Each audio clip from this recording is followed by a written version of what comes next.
First time ever we're doing the top 10 accept songs by the Mark Tornillo Mark II era. You get it? Mark II Two. version of accept. Yeah. We've done a lot of accept. I mean, geez, we go back with accept, right? All the way to the Blood of the Nations. Do you remember that? Yeah, I remember that for sure. That's the one that started it all off, Jim. Yeah. We have an interesting history with accept because as they were starting to sort of take off, so was the metal voice. Yeah, no, you bring up a good point. I want to bring that up too, because at that time, Accept had just released Blood of Nations. They're testing out a new era, and we were lucky enough to get in touch with Gabby and Wolf, and they were just so accommodating to us. They were just so open, and it was so easy access. And when they did come to town, we were able to interview Mark and Peter. We roped in Peter. It was supposed to just be with Mark. And we said, hey, Peter, stop standing in the corner, come on in. And it was still to this day one of my favorite interviews. And Mark was just, so down to earth, just a super nice guy. We learned he was an electrician by trade. And our last interview with him, we for Humanoid, we learned that he's now officially retired from his day job. And just two really, really nice guys. And of course, Accept puts on a fantastic show. Wolf, one of the greatest metal guitarists out there. And this is long overdue. I'm glad we're able to do a top 10. Yeah. The body of work. The body of made work it difficult. The Mark Tornillo era made it difficult to come up with only 10. Yeah. So we're going back and forth. Mark Tornillo, as you said, we met him back when they were starting to take off. The new Accept is coming out. And it wasn't easy for him. It wasn't easy because the internet was there, right? And they're like this, right? You could see them behind their keyboards like this. Okay. Prove it to me that you're better than anything from Balls to the Walls or Restless and Wild. Prove it to me. I don't remember it that way. I don't remember. Well, I do remember it. The internet was there, and they were doing a couple of, and if anybody really remembers what happened, they came out with a demo of Mark singing on a few songs like Balls to the Wall. And then the internet really got heated up and said, man, this guy can sing. And TT Quick, the band that he was in prior to Accept, they used to have, before they got signed to a record deal, they had Accept songs in their sort of a set list when they played live. So he was accustomed to singing in that tone. He sounds like Udo, but he still sounds like himself. He's his own person. We go back to 2010. I remember, Airborne was touring everywhere. They kind of gave everybody a little kick in the pants that, metal is thriving. And then Accept came and it just took it to another stratosphere. I mean, everybody would say, oh man, this is a brand new band with quality music. So, and again, we're X number of albums in. I think six albums in. 1, 2, 3, 4, 5, 6. Good. And man, it's hard to come up with just 10. I know my approach is a little different than yours. I'll let you explain your approach, and this is how we came up with these 5 for Jimmy and 5 for myself. That makes 10. And that's how we came up with the top 10. It's a lot of serious math happening. Except Mark II era. I just want to say this once again. As Accept was sort of climbing back, the metal voice was kind of moving at the same time. And there was a lot of reviews and a lot of interviews we did with a lot. And with the rest of the band. And we kept moving together, and we had a great connection with Gabby, and I thank her dearly for everything she's done for the metal voice over the years. Always gave us premier spot whenever the band was coming to town or the band was touring, always gave us that exclusive interview. So hats off to her, and hats off to Wolf, and hats off to Mark and the rest of the guys who were in the band at the time. And Wolf even went and got the Metal Heart for us in one of their interviews, right? Yes, he did. Yes, this is the Metal Heart. That's how accommodating they are down in Nashville. Yeah, because they were really, really trying to get back into it, and they found that we were really, really digging deep and helping them any way we could. So hats off to all of them. All right, Alan, we're going to start off with your number 5 or my number 5. Well, for myself, Jim, let me go how I went about this. Oh, yeah. Okay? Give me mythology. Give me mythology. Here we go. There's no particular order, perhaps besides one in my choice.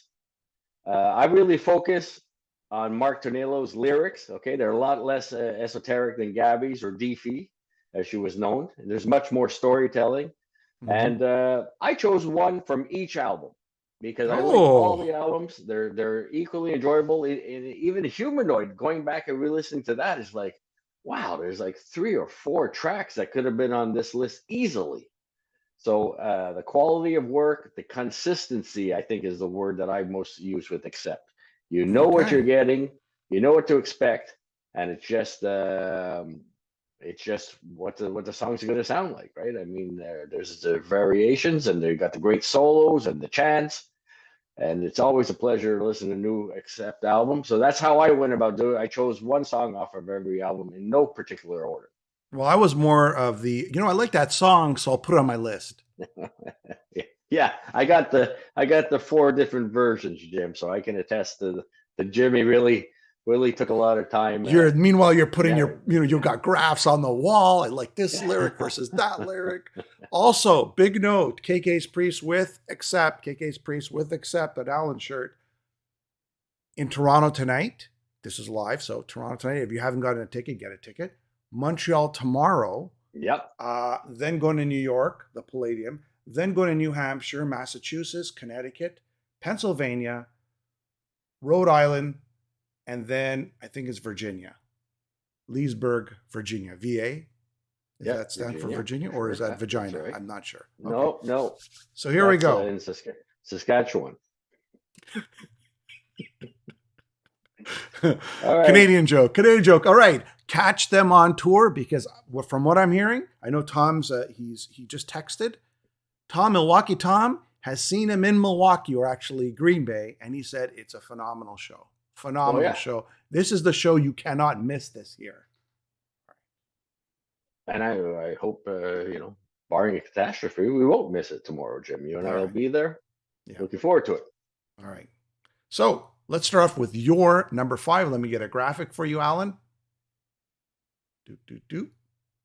Number 5. I got some deep tracks after the list. I got some. Oh, yeah, you got. Okay, here we go, Alan. There's your number 5. Go.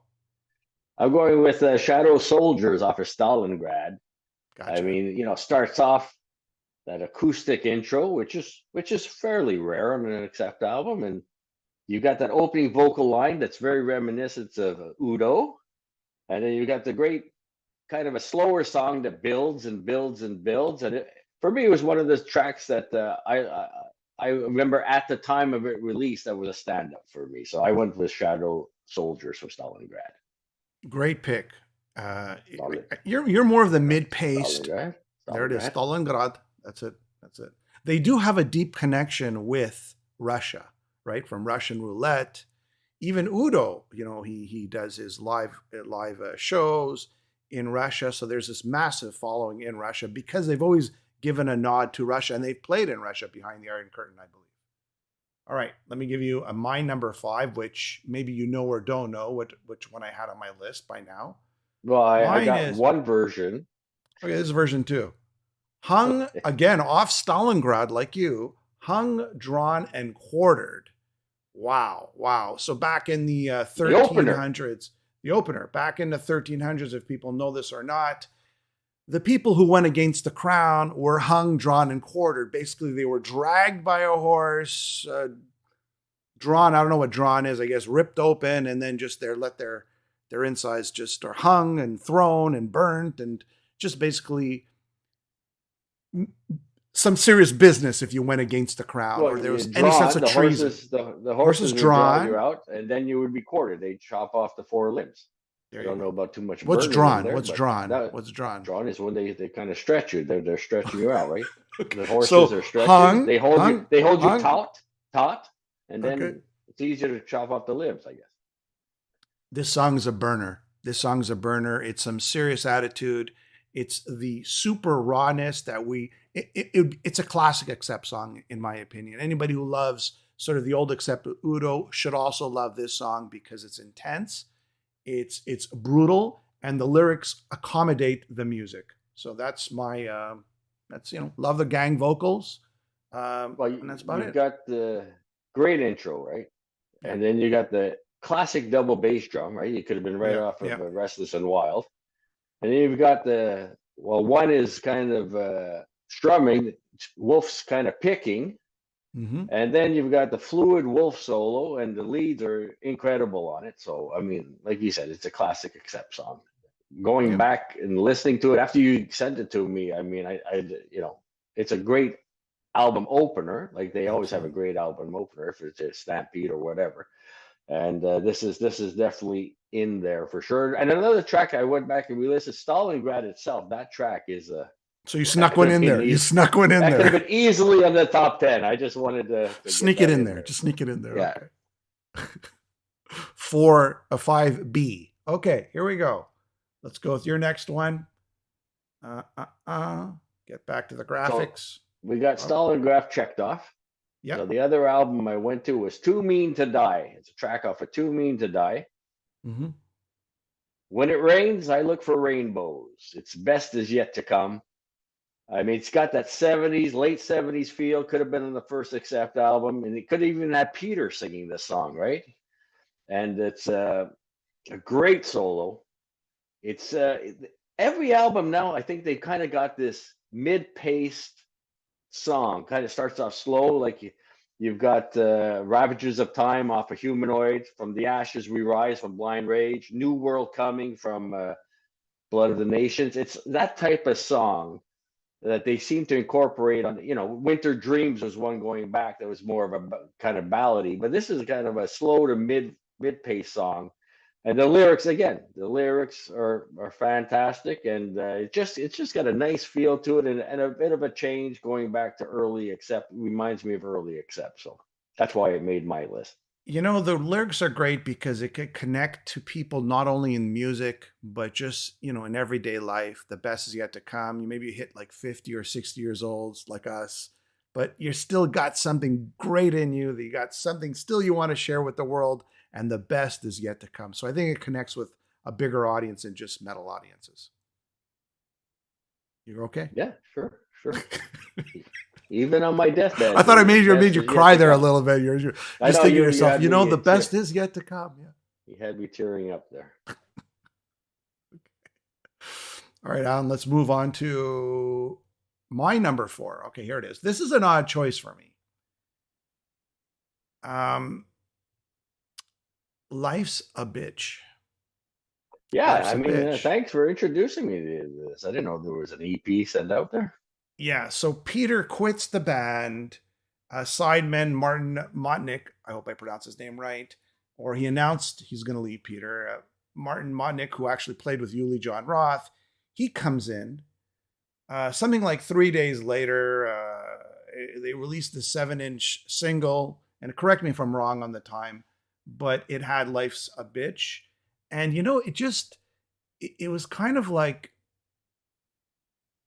Crocus meets AC/DC with a toe tapping groove.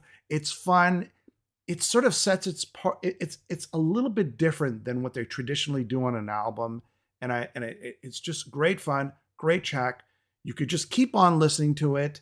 It's Brian Johnson meets Bon Scott meets Mark Storacci. That's what I think. Great song. There's also a live version. Yeah. Go ahead. The same thing. I call these Accept quickies. They got that AC/DC feel. They're only like 3 or 4 minutes. Every album seems to have one. You got Straight Up Jack from Humanoid. You got Sucks to Be You from Too Mean, Too Mean to Die. And, you even got Man Up, right? From Humanoid could be considered that. They're like little, like you said, a different feel, kind of an AC/DC feel, and a nice little song that changes the pace. And they seem to have one on every album, and I'm enjoying that. I'm glad that they do have those on there. And the lyrics tend to be really, really good, funny, toe tapping, like you said. So that fits right into the mode, and you'll see probably with my the next 2 choices of mine, they fit right into that mode as well. All right, everybody who has not checked it out, you can actually stream it. YouTube, or you could pick up the EP. Restless and Wild is the B-side to it, the live version of it with Mark Tornillo, I believe, on it. Okay. Let's go to Alan's number 3. Going to put the graphic. All right. This one's from Blind Rage. and it's a dying breed, going back to the great lyrical content. It's a dedication to metalheads, right? And they got lyrical references to Saxon, Motorhead, Sabbath, Hendrix, Rainbow, Judas Priest, AC/DC, Deep Purple, etc., etc. And it's just talking about just a fan singing about all the great groups. And Mark, I think he spoke about those lyrics at the time, and he's always been a fan, right? These are his idols, and he just incorporated into what a nice groove. It's got a good groove, that song as well.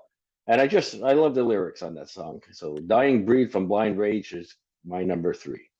It's interesting because it's sort of like the dying breed, which is the classic legacy bands, right? They are a dying breed, but that's where he's getting his big nod to at the same time, right? He's sort of like an insult, but also at the same, maybe not an insult, but let's just say a reality. Dying breed. We're the last of the dying breed, but man, we're the legendary bands, and these are the legendary bands, and these are the bands that everybody loves, and these are the only bands I like, kind of thing, right? I don't know if that makes sense. And again, it's that shorter song that kind of fits into that "Life's a Bitch."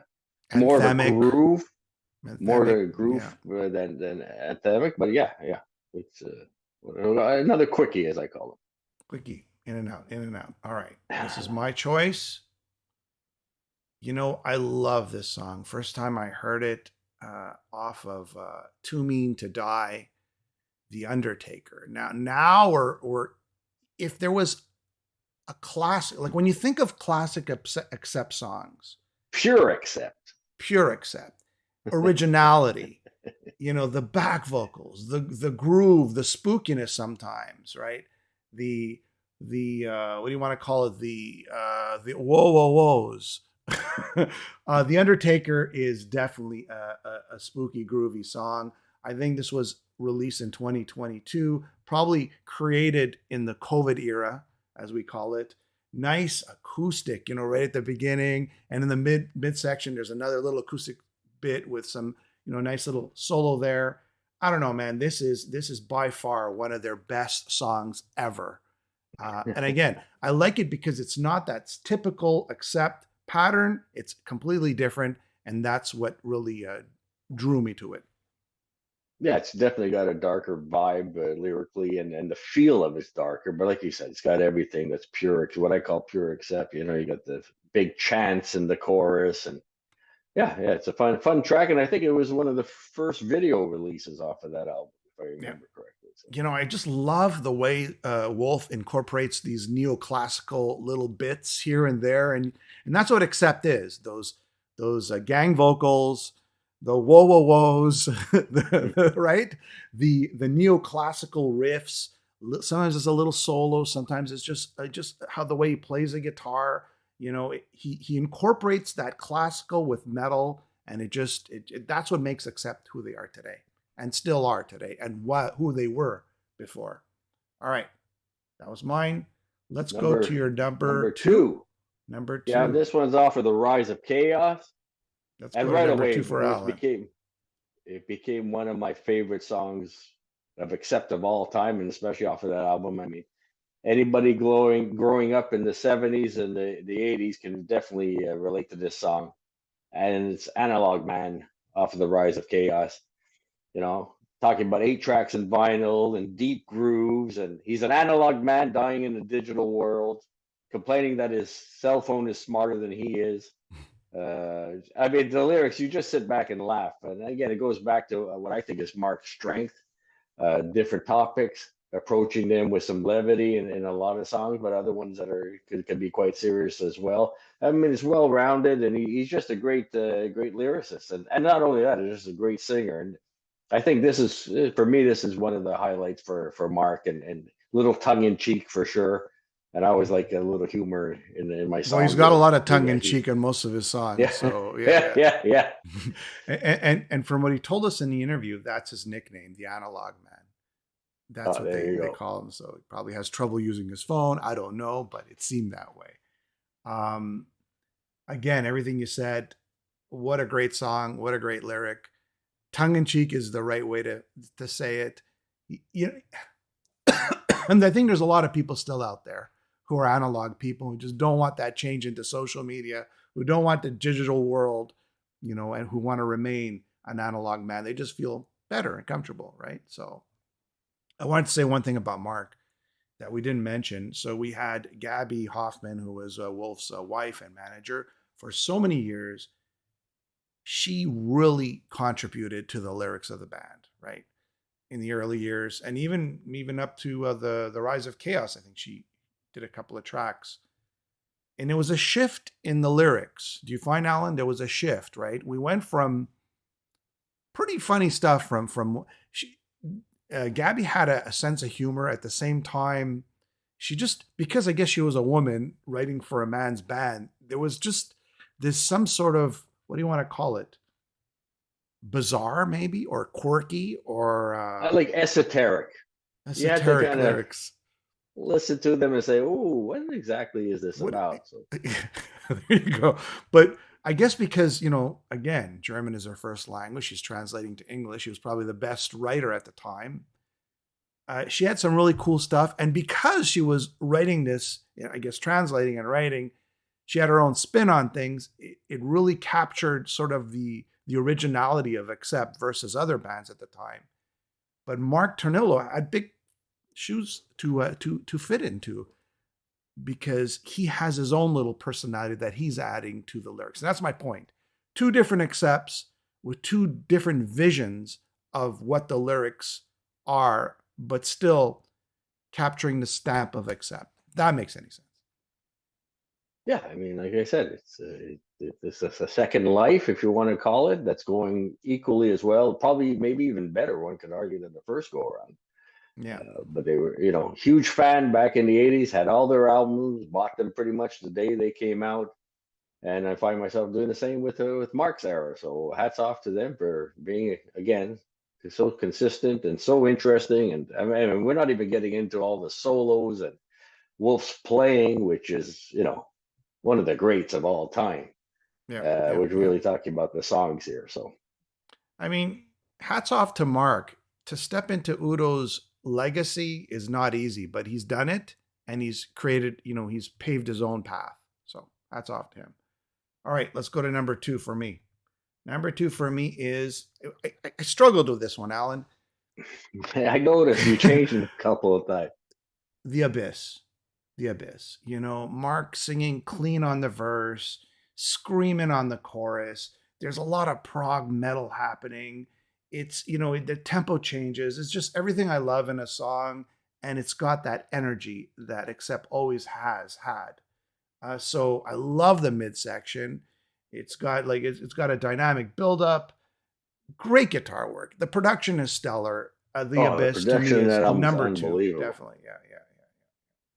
So, you know, it has that evil sounding opening vocal line, you know, but then, like you said, it falls into the classic Accept structure with the chants and the solo. But that break could have been on the first LP. It went back to right to that 70s feel, kind of bringing it down, kind of funky, what do you call it?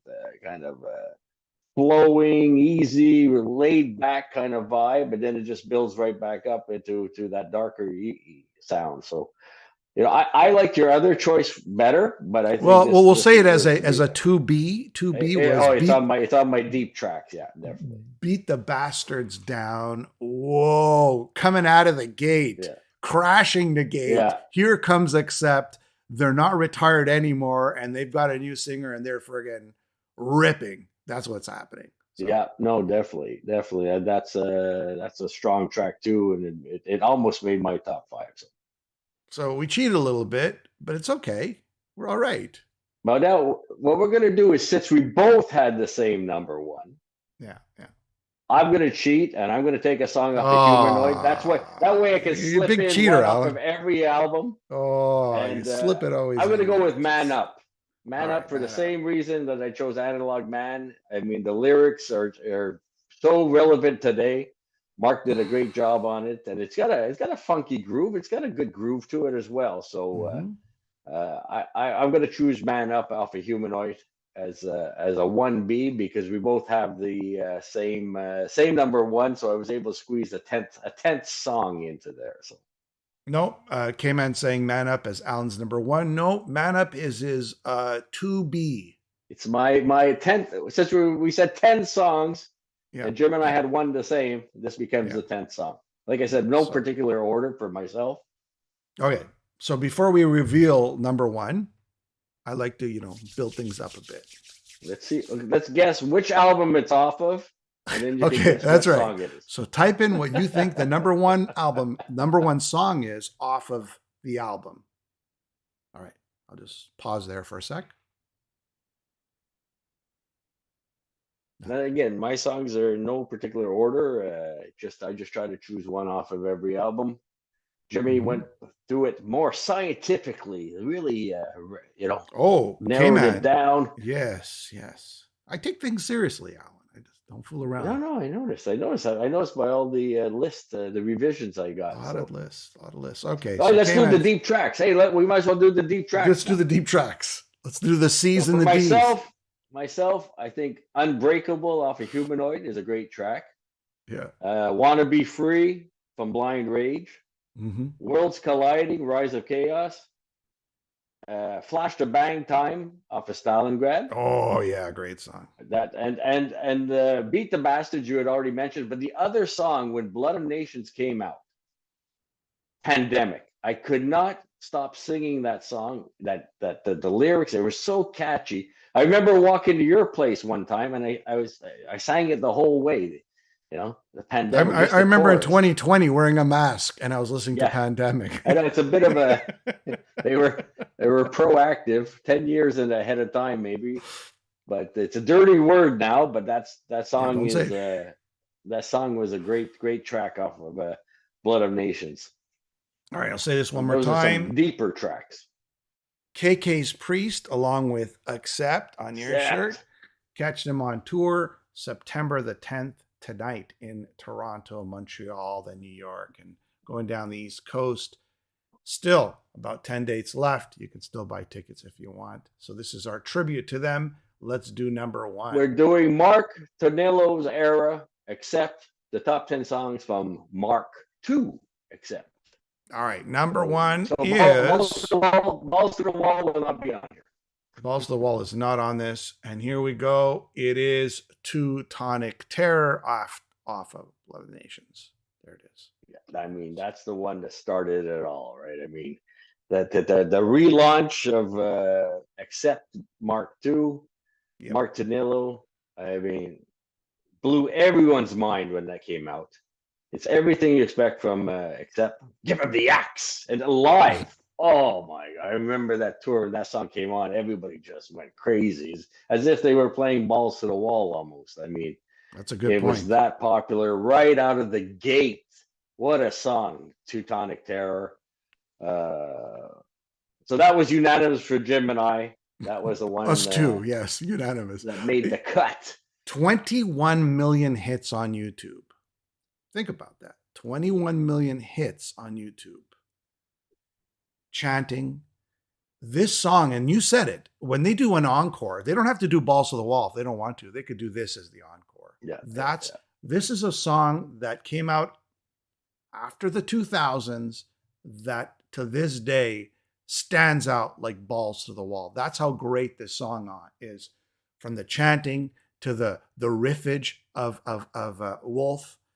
The whole gang is on this song. Peter's on this song. Frank Herman's on this song. The intensity, the melody, it's everything that is Accept is this song next to Balls to the Wall. But I'm just saying they're equal. They're equal in greatness. Yeah, and we're talking about, kind of a second life for Accept, right? I mean, they had their first go around, but when they decided to try it out with Mark and some practices through Peter, and it seemed to go well, and then it kind of went to the next step, and the next step, then it leads to an album, then it led to a tour, then it led to a kind of a relaunch of or a second life is what I call it. That's what we refer to as Mark II, a little pun there. Well, I see Herman Frank has weighed in.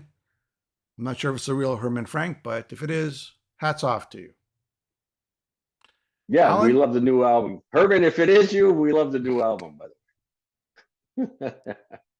Guys, It's been a pleasure, Alan. See you tomorrow. I'll see everybody else tomorrow at and